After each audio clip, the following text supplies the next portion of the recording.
can you take a little bit of time to tell us a little bit what is F3 Ventures and how are you using it to help young founders out there? Sure. F3. So F3 started out as something I called, I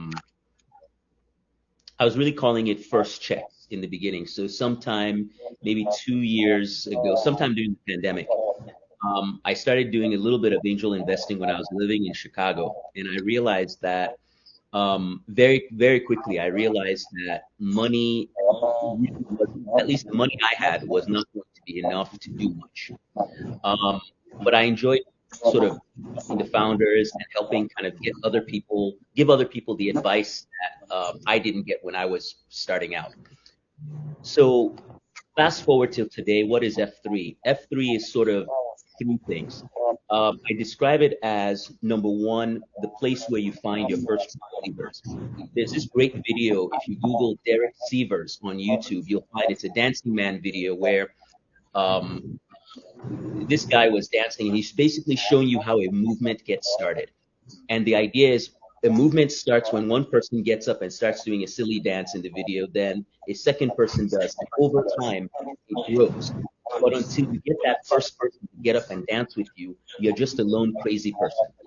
And when you think of startups are literally that. It's a crazy person with an idea until you get one person to believe in it, and then the thing grows. The way I look at it is, F3, we want to find lone crazy people in faraway places that people don't pay attention to. And we want to be your first true believer, whether that's in just validating your idea, helping you think through it, or helping you find capital. Number two, I describe F3 as the first talent agency for undiscovered talent in the startup world. What I mean by that is that you think about another industry where crazy individuals get into an environment and they're given resources, that they're helped with resources to help develop them. It happens typically in sports, media, and entertainment because they have an agent that's able to introduce them to the right people. And so the way we think about it is that FP needs to have place wherever they are currently, validate them, and then introduce them to the people they need to get their company off the ground. And then the third portion of F3 is we refer to F3 as founders, funders, and friends. Because my theory is that every founder needs those three things around them in order to be successful. You, the founder, need to level up your skills. Then we need to connect you with leaders who can help you. And that's not always venture capital or that type of money. Sometimes it's a bank loan. Sometimes it's credit card. Sometimes it's friends and family. But we want to help you understand the right type of capital for the business you're trying to build.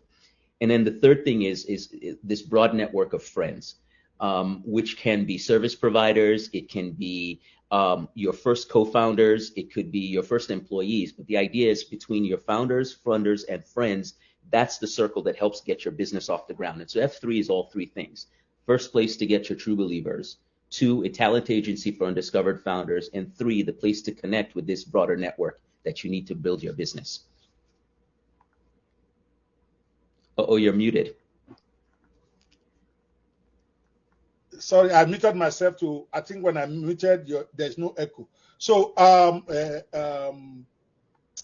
just on the funny side for me, I noticed, because I thought it was a mistake initially, but I noticed that you always write F3 with a small f.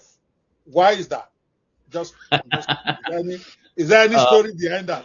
I thought it was so funny enough. One of the companies I worked for a company called Turnstone, and we always did that at the company, and everybody always thought it was bad grammar. But what I discovered was it made people read things more closely. And so, I call it the levitating chair.